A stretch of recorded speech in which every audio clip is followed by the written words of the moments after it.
All right, all it's 10 a.m. All yours, Mary and Beth. Thank you. I'm going to share my slides in just a second. I just wanted to let you see my face before I do that. There are some embedded questions, and then at the end, there's time for Q&A. So feel free to keep track of your questions or put them in the chat, and we will try to keep track of them. All right. Share. There we go. Share screen.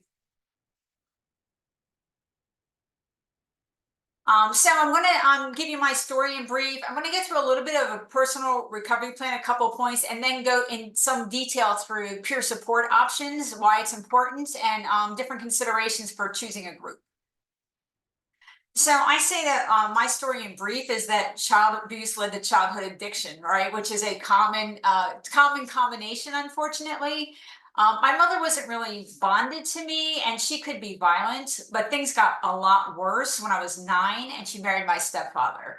And he was really violent with her. He was physically, sexually, verbally violent with me. I mean, it was the kind of household where you just never knew what was going to happen, and there was little control. Things were so stressful that I remember when I was around 10, I taught my little sister that when we emptied the dishwasher, which was one of our chores, that we had to put the dishes away one dish at a time so they didn't clack. Like that was the level of strain. And so that really sort of set me up to, as I say, seek relief in all the wrong places, because at first it seemed to work. And so my first drug was alcohol. It was when I was 12, and it was Boone's Farm Strawberry Hill wine, which I know a lot of people are familiar with. My girlfriend drove it over on her banana seat bicycle, and we actually drank it out of Flintstones glasses that used to have grape jelly in them. That's how young we were. But what I noticed was that I felt better. It was like a weight was lifted off my shoulder. I could take a deep breath, and I was giggling with my girlfriend on the floor. And that really captured my attention. Like, this is a positive experience. I want more of this. And so I made opportunities to drink alcohol from the beginning. I was always focused on it. I actually would even steal beer from my dangerous stepfather. That's how much I wanted it. I also moved on, I added in weed. There were some pills around, uppers and downers, mostly downers. I did a lot of acid my sophomore year of high school. And then when I was 16, I found what became my drug of choice, which was methamphetamine. And I was shooting meth within 6 months at 17 years old. And I was in full bore addiction when I graduated from high school. I did leave my Central Jersey hometown to come to California for college. I graduated from Berkeley. And for the first 3.5 years, I did better. And I always emphasize better and good are two different words, but better. I mostly used alcohol, sometimes pills, sometimes hallucinogens, mostly on the weekend. Sometimes it rolled into the week. But I had a really bad kidnapping and rape, 6 hours, 3 men in college. And then I moved in with a violent boyfriend. And it was like the little grip I had, I lost. And so in the January of my senior year of college, I started using meth again pretty much on a daily basis. There we go. And I used for another 10 years. I did not get sober until I was 32 years old. So it was a really long haul. And by 32, I was really starting to have physical problems. The toxicity of the meth was really showing. I had worked my way down the corporate ladder. I could not hold a job. And I was really exhausted and in despair and just debilitated in every way. And my partner was ready to throw me out. And so, sort of as a last resort, I said to him, well, what if I go to rehab? And so I did. I live in the Bay Area still. I never left after Berkeley. And I went to a longer term women's program. It was a 90 days minimum commitment. And in my mind, I'm going in for medical treatment. Well, my first day there, I found out that it was a 12-step only house. I mean, exclusive.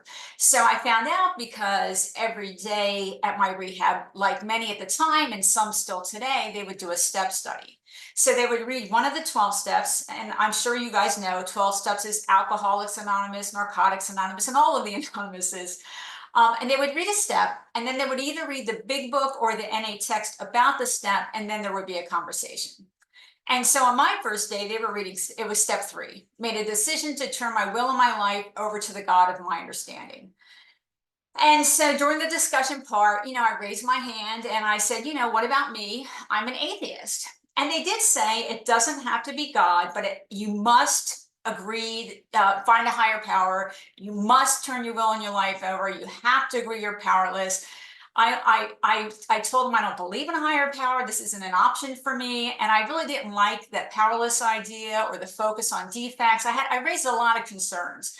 But they were really adamant, and I mean vehement, that this was the one and only way. They told me starting that day and repeatedly, if you don't do this, you will fail.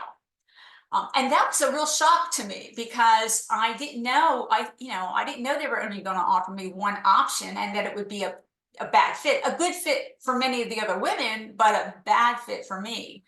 And so I really had to stand back and decide, well, what the heck am I going to do here? This is what the experts are telling me.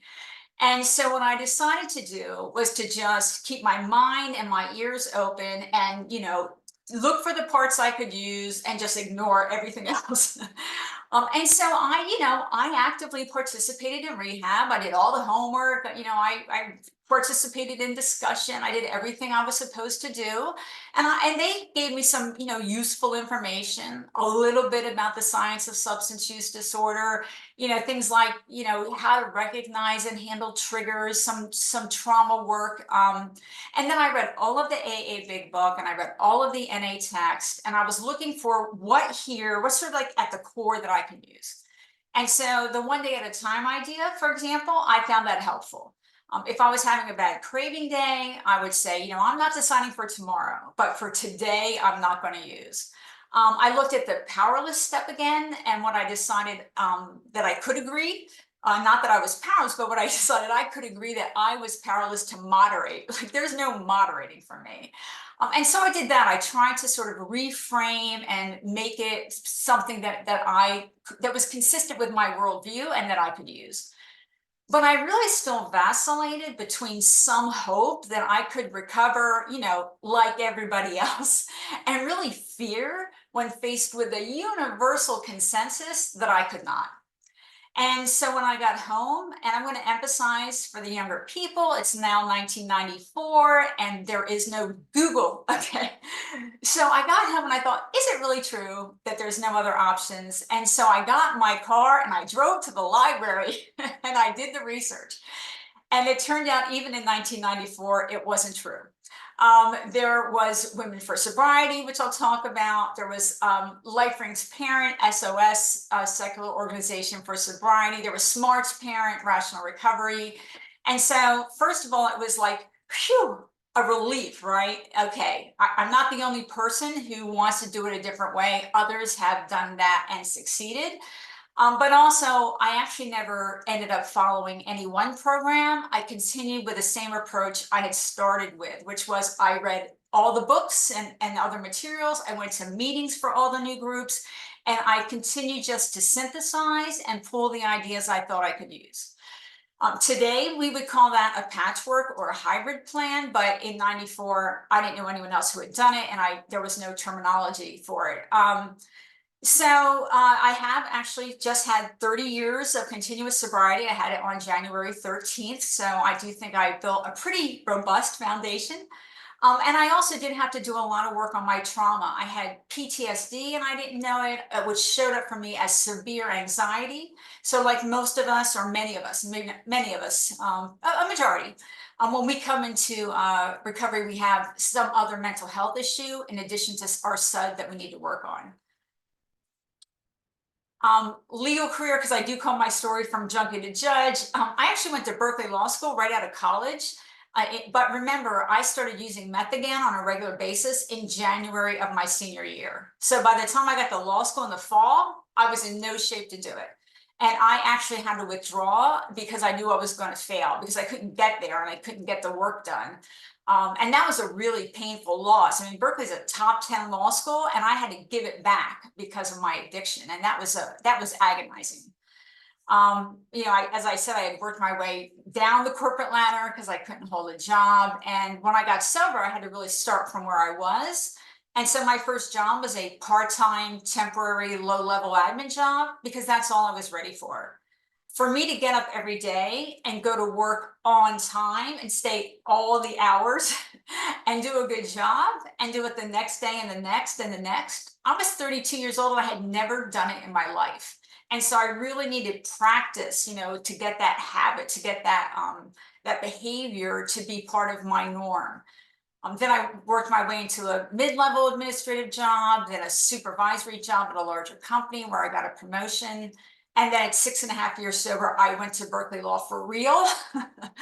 I graduated in 2003. I worked at a big law firm for 4 years, and then I did class action work for the federal government. And at 20 years sober, I was appointed a federal administrative law judge.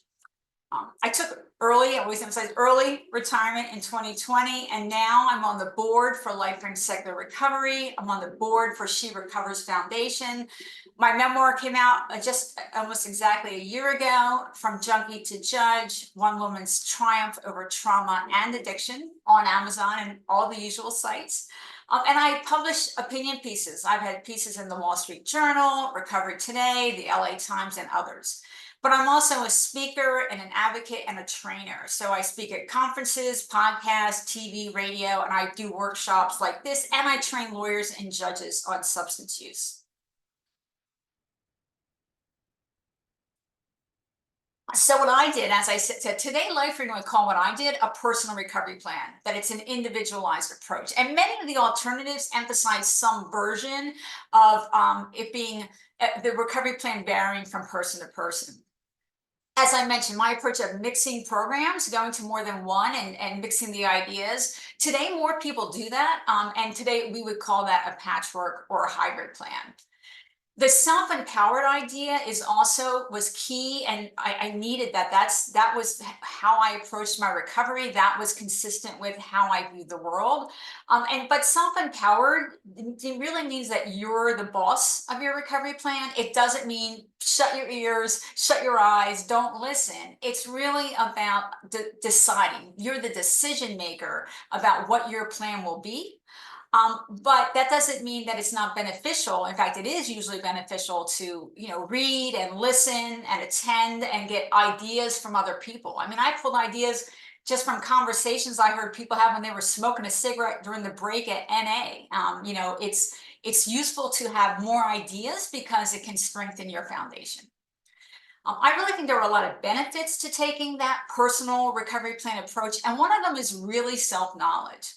What I did, although I didn't realize it, but what I was doing was sort of an analysis, like who am I, where am I, and where am I trying to go? And how do I think I can best get there? And that analysis really made me think about my strengths, where I needed to do work, and also my priorities. And that kind of knowledge sort of can create a sense of ownership over the plan, right? I was making it for myself. I was building it for myself, and that can strengthen the connection. It can also help with resilience at times because it's my plan and I thought long and hard about it. It can make it less likely to get pushed off track, or if you're off track, easier to get back on. But the other important thing about the individual plan, and actually all plans, including 12-step plans, is that need to prioritize and adjust over time. So for me, when I got sober, I made a list of all the things I had to work on, and that list was way longer than I could possibly work on starting from the beginning. It was just too long. And so I had to pick my top 5 priorities and just focus on those, and everything else just had to wait. But it's also that the plan gets adjusted over time. And so a lot of reasons for that. One is that hopefully, by let's say 90 days or 6 months, we've achieved some initial goals, which means we can either take the next step in that same area or start working on something we had to put aside. Sometimes when you start to carry out your plan, you can actually realize that the goal that you're working on is actually not a good goal for you, or not as high a priority as you thought. And so you can set it aside and then either come back to it later or not at all. Sometimes I realize even though I try to do a robust analysis, when I tried to implement my plan, sometimes I found out that I hadn't considered everything. And so then I would have to do sort of an updated analysis, factoring in what I had overlooked. And there are times when we have really good plans and we just don't do it. And then you really need to focus on why. Why am I not following my own plan? For me, as many, a part of the plan can involve the dual diagnosis side, right? I had trauma, I had extensive, varied, long-term trauma history. I had PTSD, I had severe anxiety. There was no terminology when I got sober about dual diagnosis, but there is today. And so today, if someone has more than, a mental health condition in addition to their substance use disorder, the best practice is that both be addressed from the beginning. And so for me, I didn't know the terminology. I don't think it was there, but I did know that I needed to work on my trauma in order to stabilize my sobriety and also to really live my best life. And so I found a therapist with trauma expertise and some substance use expertise. I mean, I was even on mental health meds for several years as well as part of that. Supports in a personal recovery plan can really vary. Peer support groups are common. Not everyone uses them. Many successful people don't, but still they can really be advantageous. If only for examples of success. That was one benefit for me, seeing others who had succeeded that had been as bad as I was, helped me start to have more confidence that that sobriety was on the table for me if I did the work. But also today in particular, a lot of people read substantive recovery materials. A lot of people like to learn the science of substance use disorder. And there is so much more science today than when I got sober, especially in the last 15 years. There's a lot more money being spent on research. There's a lot more data. There's a lot more information. Some people like memoirs and inspirational stories as part of their supports to give them encouragement and hope. There's a lot of recovery podcasts. CCAR has one, which provides a lot of good information. Journaling can be useful. And of course, mindfulness, meditation, yoga are really popular and can have benefits. Other things to think about in the personal plan: exposure to drugs or alcohol at home or at work. For my first 2 years, I made my husband clear the alcohol out of the house. I hadn't used alcohol in a number of years, but when I used it, I abused it. And I wanted to sort of avoid that impulse relapse. And so for 2 years, he took it out at my request, and then I said he could bring it back, and it's not a problem. In early recovery, a lot of us need to think about our relationships, which are supportive, which are not. Relapse prevention, of course, is a focus for most of us, needs to be a focus. You think about when you're going to be exposed to drugs, and of course, drugs includes alcohol, or even what you'll do if it's an unanticipated exposure. What's your plan for when that happens? And what's your plan if you have a recurrence? Or once you do have a recurrence, what are you going to do to sort of strengthen your plan to reduce your risks in the future? For me, I actually wrote down a lot of my plan. I certainly wrote down my priorities and my initial goals. Written plans can include their specific substance use disorder plan, like how many meetings am I going to go to? Am I going to do an IOP, or am I going to work with a doctor or a therapist with addiction expertise? The written plan can help prioritize, and it can also be a way to remember to reassess regularly. And I will say, for me, one thing I had to teach myself, but which was really helpful, was congratulating myself for my accomplishments. Because of my anxiety, I tended to be negative, thinking negatively, and I could always see what I didn't have that I would have or should have, could have had, what other people had that I didn't, or any mistake I was hyper aware of. But I made myself stop every so often and look back at how much I had accomplished. Look what you've done in 6 months or a year. And that really helped reassure me. It helped build my confidence and build my competence, and allowed me to keep going forward. It made it easier to stay on track because I could see that I was making progress and I was still sort of on the uphill climb. So I'm just going to pause if anyone wants to think about this or answer this. Does my success by combining programs or not really focusing on 12 steps surprise anyone? Has my story, caused anybody to revisit ideas, or has it provided any reassurance about who can recover or what their future might look like? If you want to post in the chat or raise your hand or just talk, that would be fine. Or you can just think about these.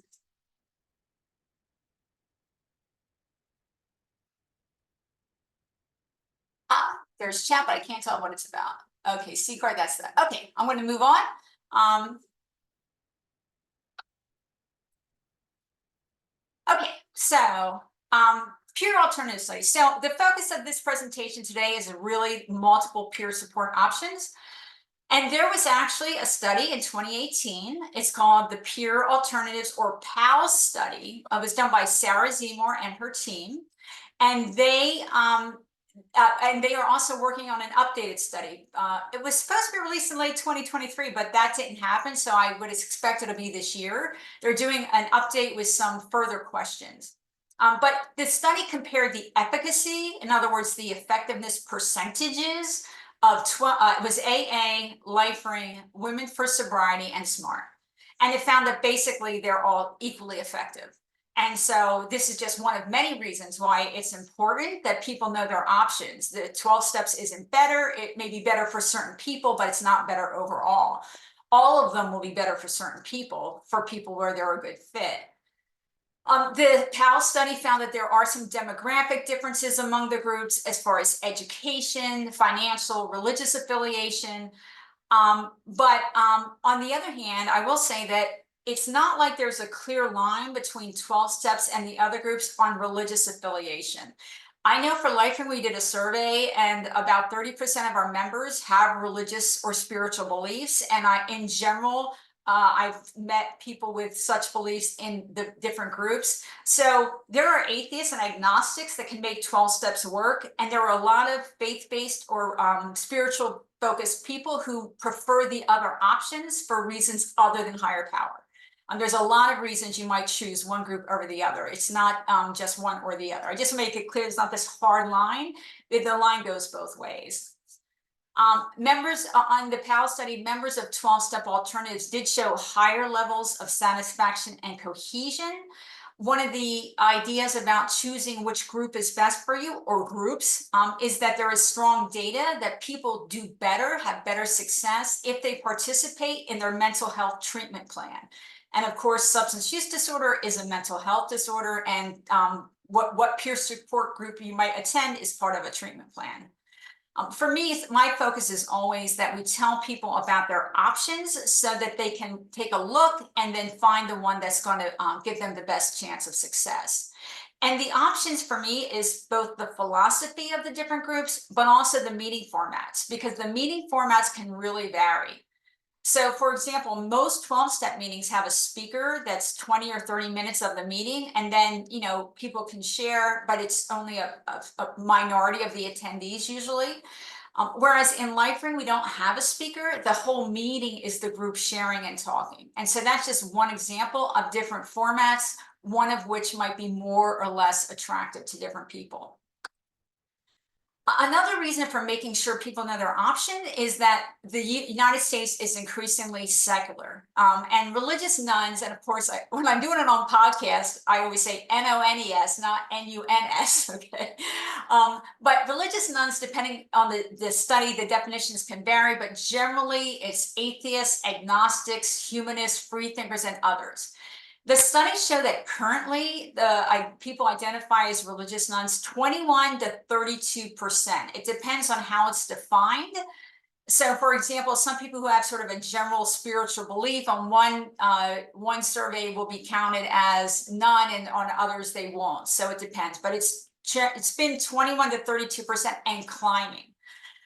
The other difference is that religious nuns used to be much more concentrated in urban areas, not exclusively in urban areas, but a much higher concentration, but that's much less true today.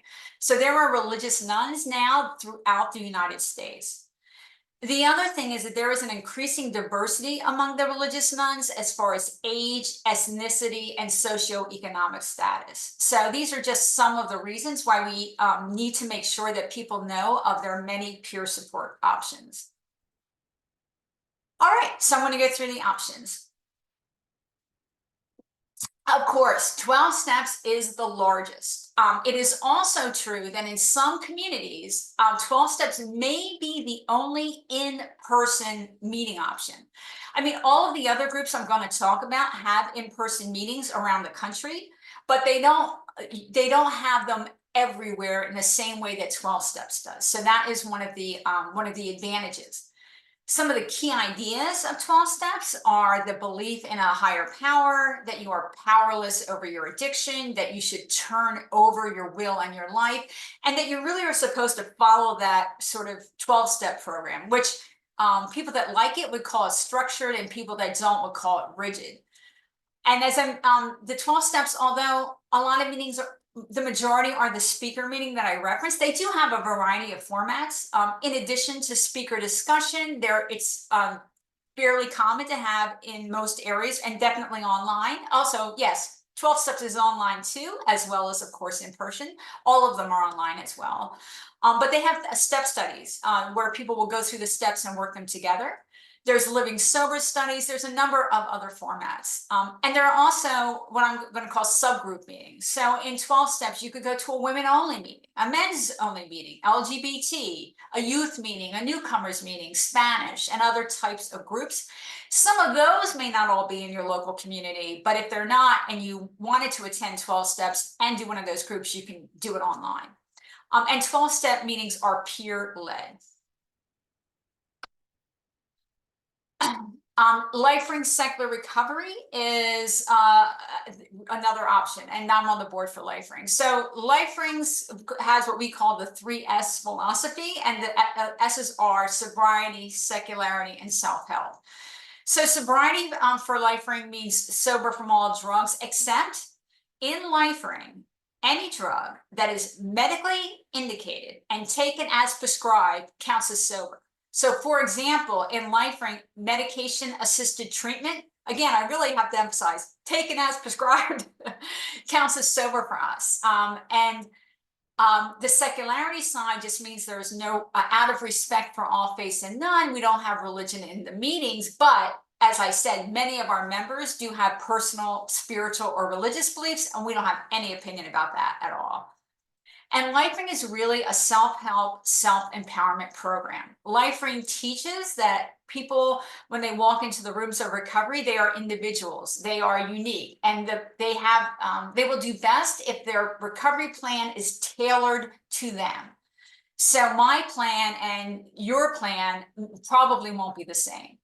Even if you and I had the same list of things to work on, and was, our initial plan and our future plans may be different based on our priorities. So when I made my, have my list of, 20 things to work on, and I picked the top 5, you could have the same 20, but your top 5 might be different based on your individual circumstances.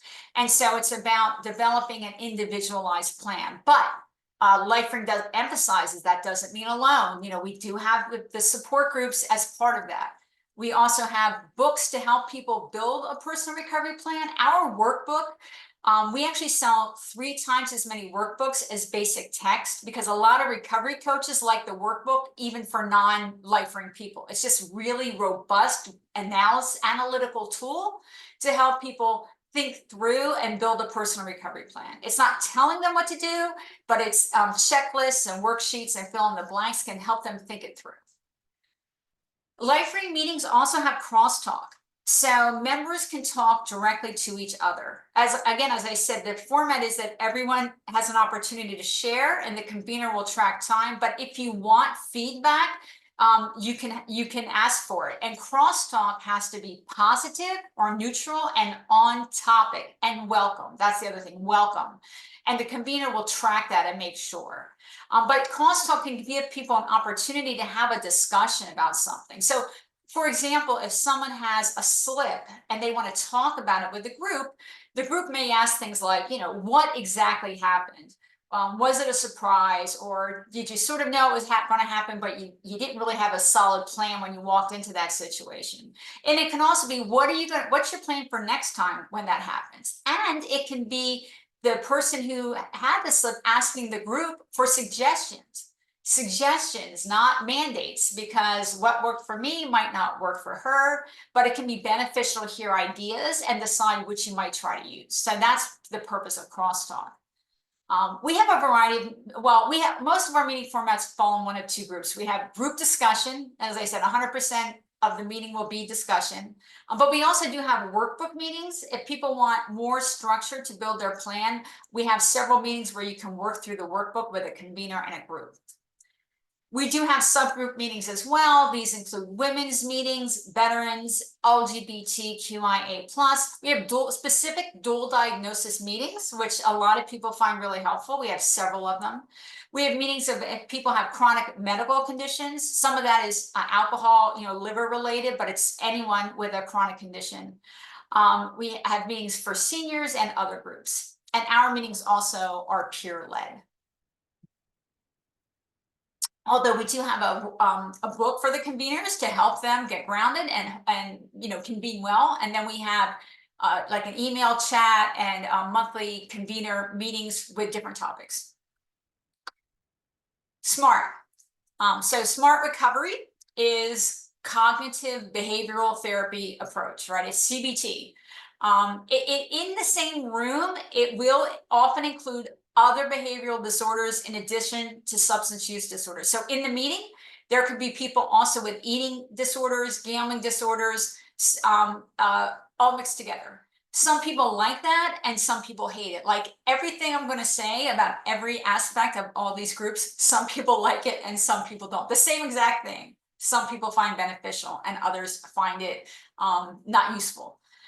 SMART is also not exclusively abstinence. They are open to moderation and other approaches. SMART meeting formats, often the most common is that there would be a check-in, and then there would be a topic for the week, which the facilitator, I believe is a terminology, although I'd have to double check, will lead, will sort of teach, given about the topic, and then there can be a discussion around the topic. But they do have one where it's just information sharing. In other words, a topic, a training sort of is the whole meeting or most of the meeting. And then they do have discussion only meetings as well. And they have some subgroups, women, Spanish, LGBT, and others. SMART recovery, it's not really peer, it's trained facilitators. Some of these are actually therapists who are do it as sort of part of their practice, their client marketing, but also they're also consistent with the SMART recovery principles and approach. All right, She Recovers Foundation. I'm gonna turn off this light in my eyes. Is that okay? Can you still see me? No. All right, turn back on. So She Recovers is not just for substance use disorder. She Recovers also includes trauma, mental health, other behavioral disorders such as gambling, eating, sex, self-harm is included, overwork, grief, just everything is together. And the reason She Recovers was created is because I felt like there was a missing support group that included all of this, because most of the women with substance recovery have one or more of these other areas to work on. In addition, 20% of She Recovers members don't even have a substance use disorder. It's about the other areas that are covered. And part of what part of why that is because while it's often true that, for example, substance use and mental health go together as far as developing problems, people can self-medicate using substances, for example, for their mental health. And so the reason for the substance use disorder developing can be mental health, but it is also true that the recoveries are intertwined. And so, for example, it's hard to get sober if your mental health isn't stabilized, and it's hard to get your mental health stabilized if you have a SUD and you're not sober, or at least if you haven't reduced your usage so that you don't qualify as substance use disorder anymore. So, but it's also that in She Recovers, the women might, for example, in the private Facebook group, say something like, I'm really doing well with my alcohol, but I'm starting to lose control over my eating again. Or I'm doing well with my not using cannabis anymore, but my anxiety is increasing. And so the recoveries are intertwined, and that in She Recovers, you can talk about that interplay. The She Recovers philosophy is really about focusing on strengths, building and up your strengths, and a journey to wholeness. So again, addressing all of these areas so that you can be your whole true self. She Recovers is focused on individualized pathways and patchworks. I should actually mention Life Ring is too. So remember that Life Ring is a personal recovery plan. If a Life Ring member chooses to do both 12 steps and Life Ring, or She Recovers and Life Ring supports that 100% because it's a personal recovery plan. You choose your plan. If you think your best foundation is attending more than one group, you don't have to hide that on Life Ring. You can talk about it.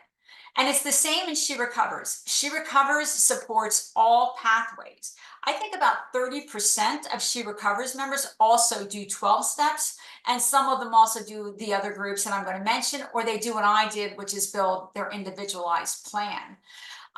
She Recovers is also open to approaches other than abstinence because it's the person's decision.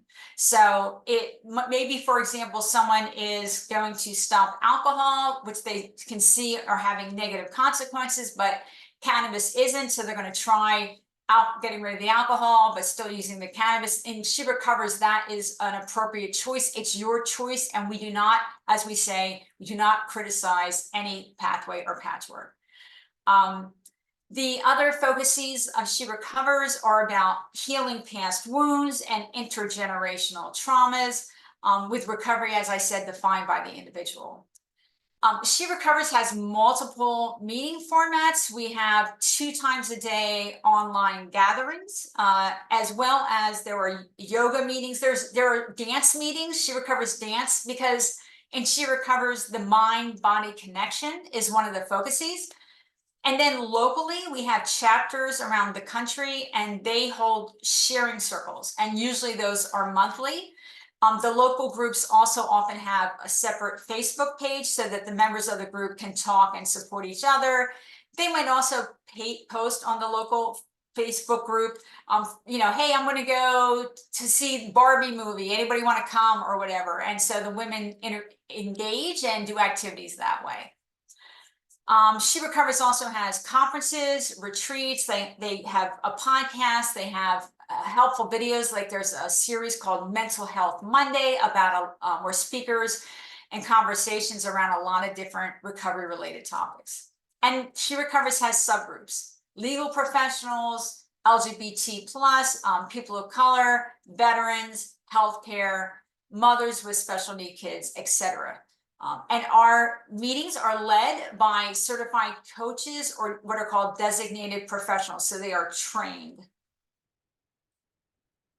Women for Sobriety, the first modern secular option, the first alternative that I found.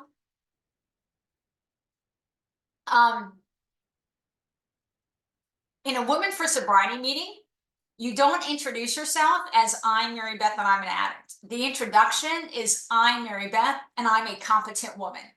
And that was really empowering when I found that. When I first got sober, I thought it was important to do the I'm Mary Beth and I'm an addict introduction over and over and over again, because I felt like I needed to beat it into my brain.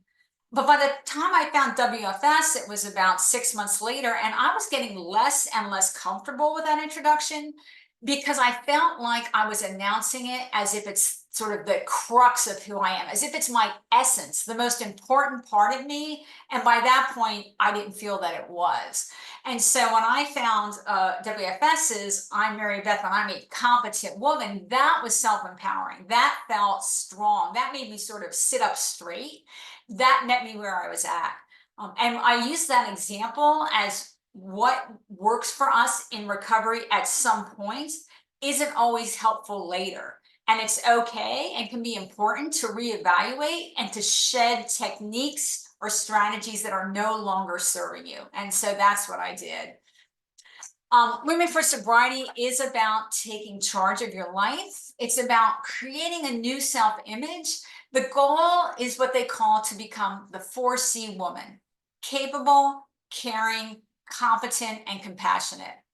It's also focused a lot on positive reinforcement about, they have what they're called 13 principles: treasure my life, I won't be victimized by my past.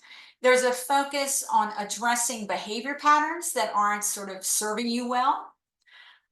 The meeting format typically is sharing and topic discussion. So usually there'll be a quick check-in, and then one of the 13 principles will be there'll be a short presentation by the facilitator, and then there will be a conversation, which can be around the topic or whatever you need to talk about. So that's the format, generally speaking.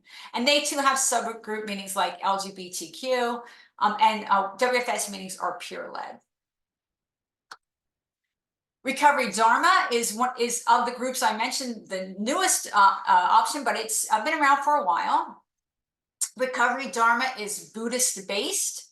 There is a focus on inner wisdom, on self-empowerment and individual responsibility, on developing your wisdom and your compassion. And it also does include process or behavioral addiction. So it includes gambling disorders, eating disorders, sex disorders, and others. The meeting formats usually are a topic and sharing with a guided meditation. So that mindfulness idea, using meditation and other techniques, is a part of Recovery Dharma. They too have subgroup meetings: LGBTQIA+, women's meetings, men's meetings, people of color, health conditions, healthcare professionals, food, and others. And Recovery Dharma meetings are also peer-led. And then there are others. These are just the largest of the options, but there are many other options. Some are even national, and others are in the local community. Some different groups have developed. Some are online only, and some are in person. And then there is, of course, the option to do none. I know when I was brought up in the early days, I was told, like, everybody has to do peer support or you will fail. Well, no, I was told you have to do 12 steps or you fail. But the reality is that the data shows that at least 20% of the people who obtain long-term recovery don't do peer support at all.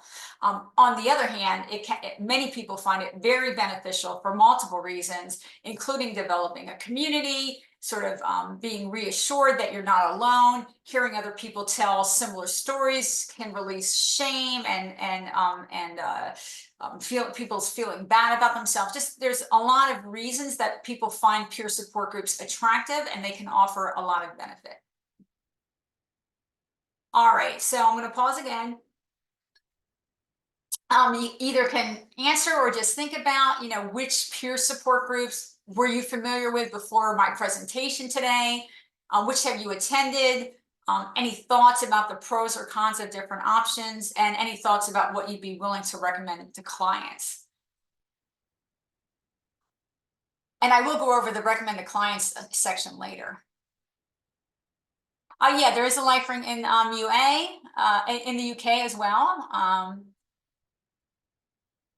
And I will say, as far as somebody saying, I've got 28 months and now maybe I'll check out these other options, it's not uncommon in LifeRing and She Recovers, I know for sure, where we actually do get 12-step people at around 18 months to 2 years, because they've sort of gotten a solid foundation, but they're now interested in learning about other ideas and sort of spreading their wings and seeing what they can incorporate.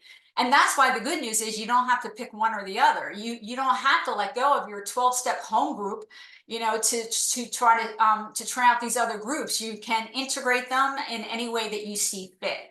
I will also say that, for example, in LifeRing, in communities where we don't have a face-to-face meeting, some of our members do let's say NA in their local community, because they want to meet other sober people, but they build their program around LifeRing and they attend LifeRing online. So that's one of the ways, among others, that people combine different programs.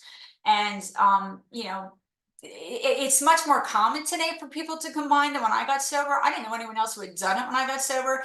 And even 12-step people that I know are much more open today than they were in '94 to the multiple pathways recognition that people get sober many different ways, and that it's not 12 steps or fail. All All right.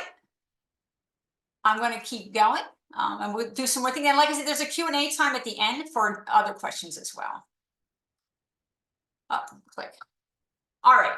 So pros and cons of in-person meetings. There actually are some cons of in-person meetings, but the pro, of course, the big pros of in-person meetings are that you get to meet people in your local community, and you can develop friendships and support networks more easily. I mean, these are the big attractive reasons for doing in-person meetings versus online meetings. It can be easier to develop one-on-one relationships, easier to go out for coffee or do events together, or just interacting face to face, let's say even before the meeting starts or after the meeting ends. I will say though, for that in LifeStream, for example, a lot of our meetings, we have the 1 hour formal meeting, and then the meetings still have the Zoom login if it's online for another hour. And a lot of the meetings actually do a casual talk conversation in the hour afterwards. Not, in other words, the formal meeting ends and then they chat. But there is, some people really prefer that face to face, and it can be a bit easier to develop relationships. But there are some cons to in-person meetings, and one of them can be anonymity concerns. And so all of the programs, have a basic, anonymity, as far as, I should say it this way, confidentiality requirement, right? Confidentiality, that what's said in the meeting is supposed to stay in the meeting. You're not supposed to talk about who was there or what they said outside of the meeting. But we all know that that is not always perfectly adhered to. And so some people can really have anonymity concerns about going to a meeting in their local community. I know for attorneys, for example, one reason She Recovers has a separate legal professionals group is because attorneys can be concerned about clients seeing them at a 12-step meeting, but anyone can. Anyone can have those concerns. They can also have concerns, self-censoring. So if you're, let's say, in a smaller community and you want to talk about your husband or one of your friends, something that happened that was related to your recovery, that can be difficult if it's in, your local community, and some of the attendees know your husband or know your friend, and they might say something to them. So there can be self-censoring that goes on in-person meetings for reasons like that. And also just general gossipy concerns. Even the fact that you had a slip, people can worry about that being shared more broadly, and maybe it would become known to someone that they don't want it known to. So there can be a type of self-censoring. The other thing is that there's just, unless you're in, New York or LA, there's just fewer meeting options in most of the country if you're only going to go in person. If you attend online, it gives you access not just to different programs, but even in your same program, it gives you options for different meeting types. So for example, even 12 steps, most localities don't have all of those different variations of meetings that I mentioned. They may have a women's meeting and a book study meeting, but maybe they don't have a meeting for people of color. Maybe they don't have a Spanish meeting. Maybe they don't have a men's only meeting. So if you want to attend groups, sort of specialized groups, often it's not an option in your local community, but it is online. And then in-person meetings do require travel time to and fro, and in some parts of the country that can be significant. But for example, for single parents and others, it can be a real challenge to get to in-person meetings. Online meetings, some of the pros.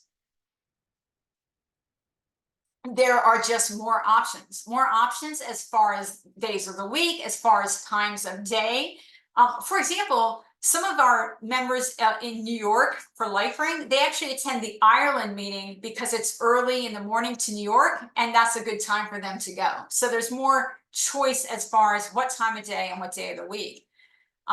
There's more support group choice. Maybe in your community, there's LifeStream and Smart and 12 steps, but there's no She Recovers, and that's what you would like to participate in. So you get more choice online.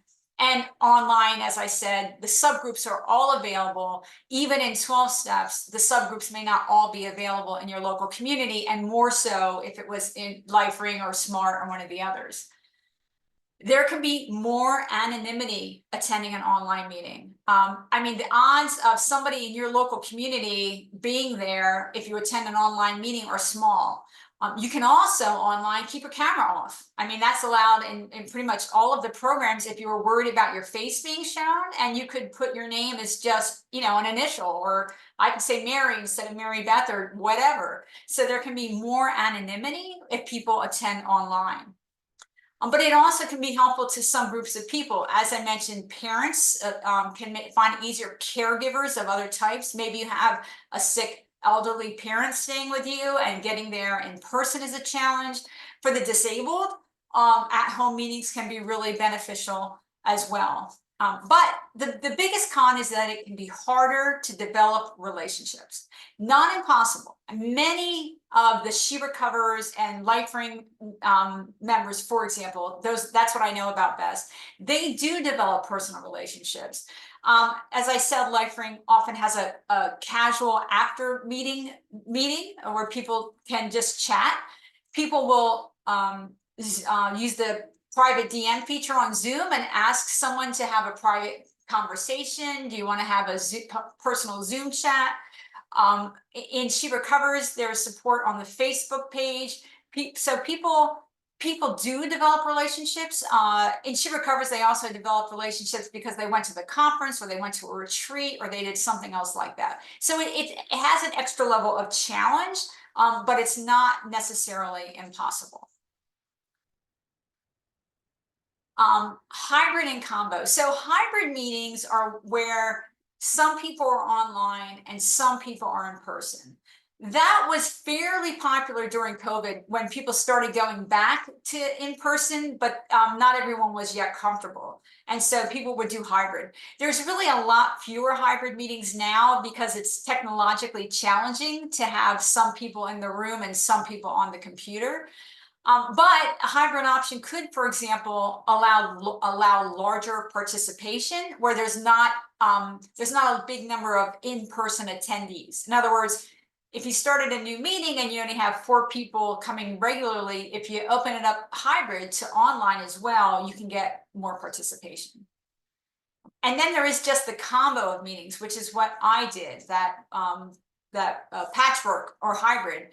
Many more people today attend multiple programs. And here's the example that I gave earlier: AA in person, LifeRing online. It is becoming more common for people to be comfortable attacking things in different ways and doing multiple types of approaches or techniques just to get more ideas, to more new ways of looking at things. As I said, people's needs in recovery change. What's helpful to them can change over time. Exposing yourself to other ideas can be really useful for keeping your recovery sort of fresh and robust and moving forward. So if you have clients and you're thinking about what peer support groups to recommend, although I think really just if you gave them this list and said there's more, that can be helpful too. But some of the factors to think about are the individual sort of worldview and the philosophy of the different programs. So if you're familiar with their philosophy, that can help you make a match or a recommendation. But also, as I said, the meeting format really varies. So, different clients might prefer the AA, speaker where somebody's telling their story for 20 minutes of the hour, and others really would rather have all of the meeting time to discussion. Availability can be a factor. Are there in-person meetings in the community, or would it be only online? Which subgroups would your client fit into? And are those available online or in person, or only in certain groups and not in others? For example, the legal professionals and the mothers of high needs children. I've only seen those in She Recovers. They could be in others, but I haven't found them. And so those would be 2 groups where She Recovers particularly could be a good fit. And then religious or spiritual beliefs, right? Although, as I said, there are atheists in 12 steps, and there are a lot of religious people in the secular option. So that's not a bar, but it can certainly be a consideration.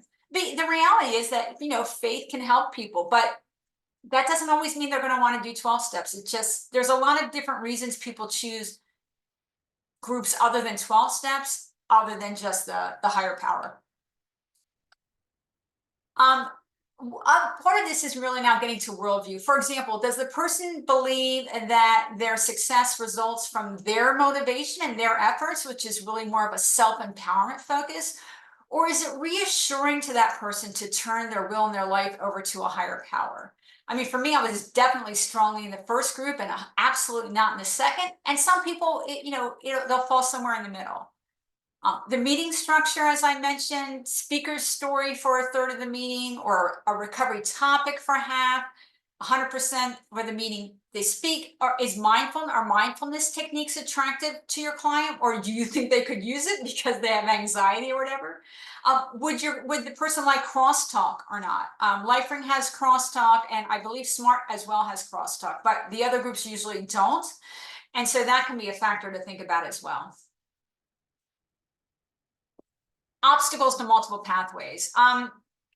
There are still today, 30 years into my sobriety, obstacles.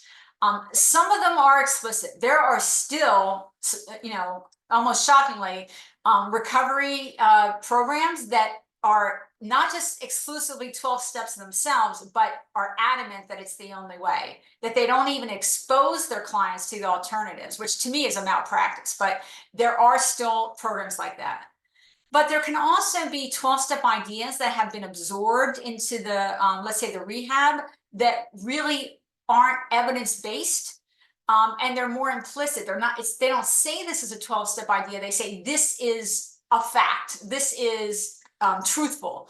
And that can be higher power. Sometimes they'll say you have to have a higher power or a spiritual connection to stay sober. They won't mention 12 steps, but they'll use that as a basic recovery mandate when it is not. Some of them will also do things like saying that you have to agree that you're powerless, let go of control. I was told I was self-will run amok when I was in rehab. Turned out my self-wills worked pretty well. Again, 30 years, of sobriety. But still, that ideology, which started out with 12 steps, can be embedded underneath in recovery programs when, again, that's not evidence-based. The one size fits all, there are still too many treatment programs that are really, and still actually too many 12-step members in particular, who are really adamant that there's only one option and that's the only way to succeed. And it's never true. I mean, it's just never true. And also, are you encouraged to think and challenge, or are you encouraged to sort of just do what you're told? And that can be implicit. I remember when I was in my rehab, they told me that my best thinking had gotten me there, and I would always say, I promise it wasn't my best thinking, But that was really sort of the mandate. In other words, I wasn't supposed to challenge or question. I was just supposed to assume what they said was true and do it. And I will say, as an example, Kaiser, I live in the Bay Area, San Francisco Bay Area, and Kaiser is a large HMO with multiple facilities here. The Oakland Kaiser is 100% multiple pathways. On site, they have AA meetings, NA meetings, SMART, LifeRing, and Women for Sobriety, and Dharma. There is a Kaiser 25 miles away the guy is adamantly 12 steps. We had LifeRing members that had to fight to get to be able to have attendance at a LifeRing meeting count as a meeting attendance. In other words, the guy was adamant, it only counts if you go to 12 steps. He had to fight to get LifeRing to count. Again, even though the evidence shows 12 steps isn't better. And then he was insistent that to graduate from level 1 of the program to sort of the level 2, you had to have a sponsor. Well, only 12 steps has sponsors, and there are pros and cons to sponsors. The other programs don't have them. So we had to work with LifeRing to get him someone who would mentor him. And so it can really be embedded as an obstacle for people to choose multiple pathways within the program. The other thing is that there can be friends and family pushback if someone tries to choose something other than 12 steps. So often the family and friends, the only thing they ever heard of is AA. And so if their family member says, I'm not going to do AA, I'm going to do SMART instead, that can raise fears that they're not serious about their recovery. If you're not doing AA, you're not serious about your recovery, and that can put pressure for that person to choose the wrong program because it's freaking out their family and friends. So for LifeRing, I hold a monthly meeting for friends and family where I explain what LifeRing is and I take their questions, and it's specifically to address that. And as a former judge with 30 years of sobriety, I hope that reassures them. There can also be a lot of, there are court obstacles, legal obstacles to choosing other pathways. Every court that has looked at 12 steps has found that it is religious, which means the government cannot mandate it. The government can include 12 steps in the list of peer support groups that, you know, if you're required to attend a peer support meetings, let's say 3 meetings a week for your parole or your probation or your diversion, they can have 12 steps on the list. They cannot mandate it legally because it's been found to be religious, but they still do. It's an ongoing issue.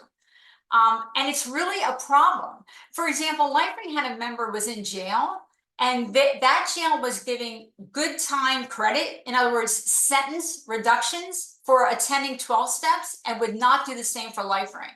Well, that's, you know, it's unconstitutional, but it's a real obstacle. So he had to attend 12 steps, even though it wasn't a good fit for him.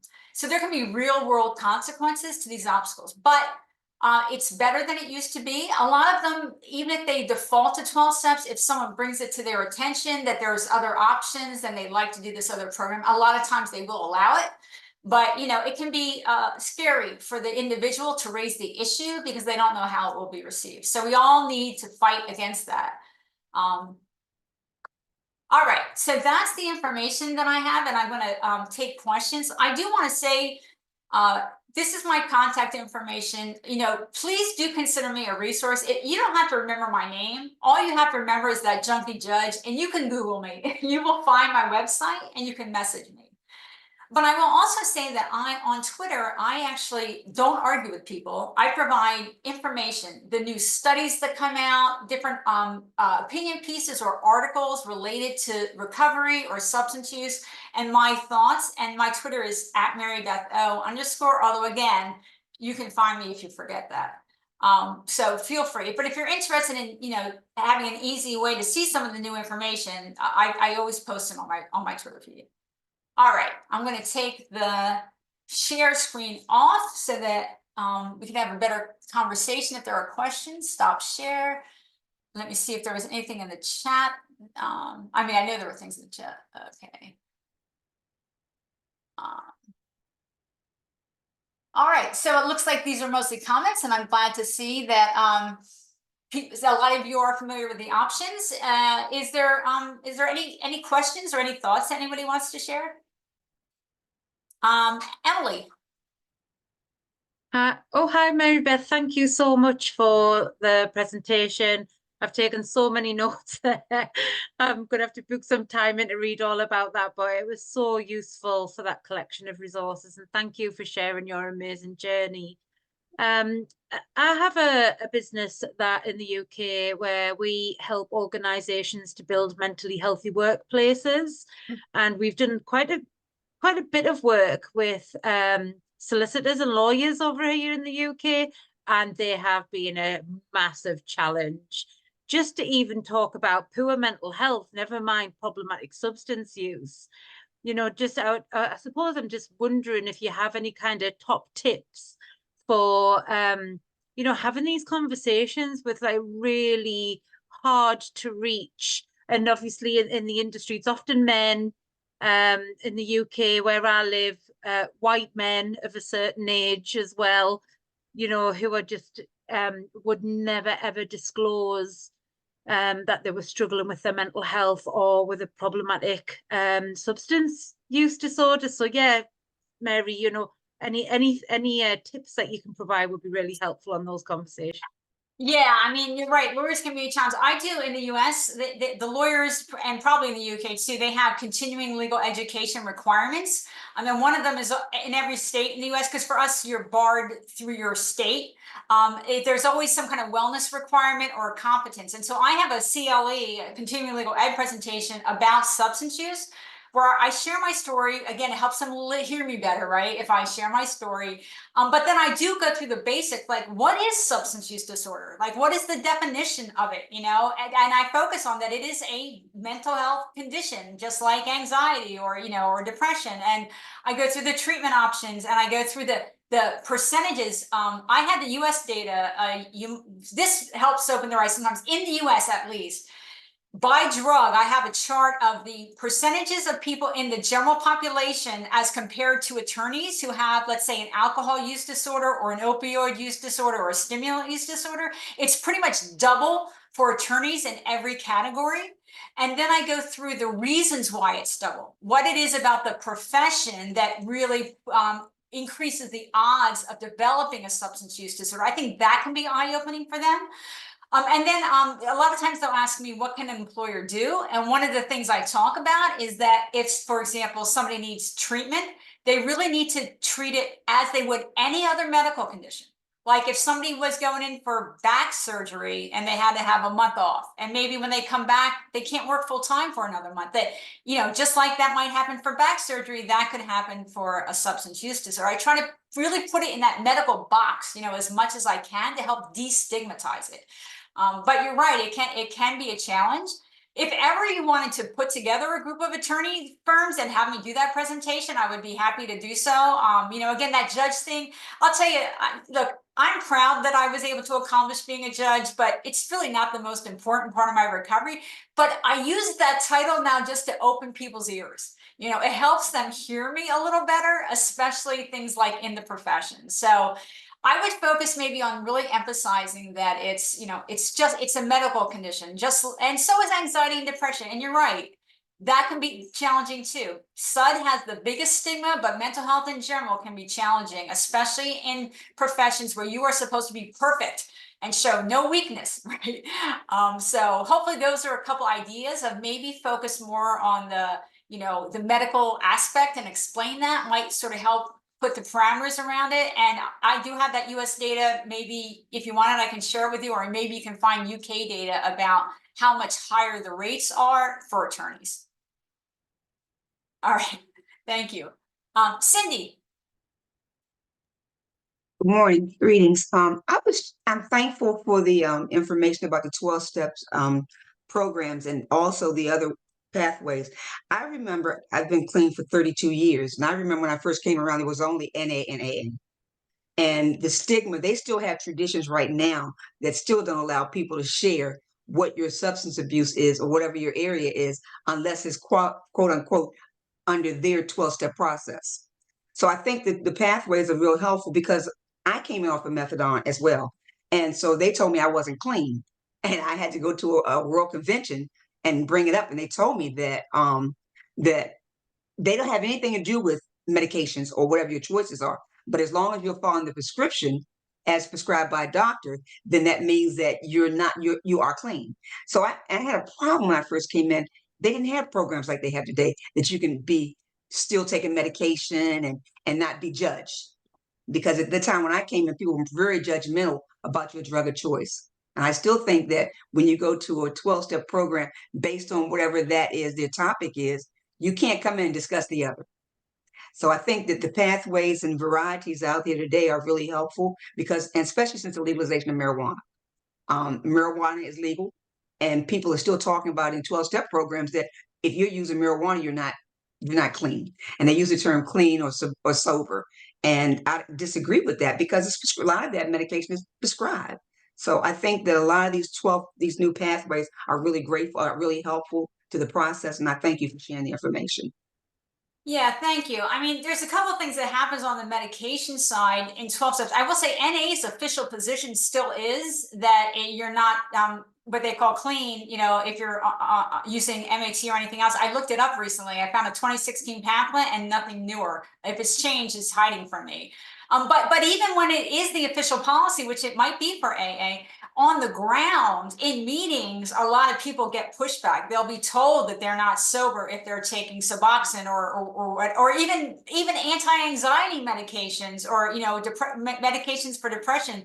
So on the ground, sometimes sometimes what people hear on the ground in all programs, but I do think it's a little bit more in 12 steps, are what ideas that people have developed beyond what the official program actually says, or beyond what I mean, the big book, I think at one point recognizes there's more than one way, and yet a lot of people don't acknowledge that.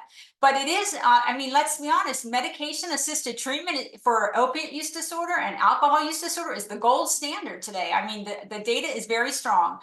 I think only 10 to 15% of the people who could use it can get it, but the data is strong. And sometimes that's longer term. I mean, my girlfriend's been on methadone for like 12 years and she could not stay sober without it. And she's not high. I mean, I know what opiate high looks like, you know, she's just stable.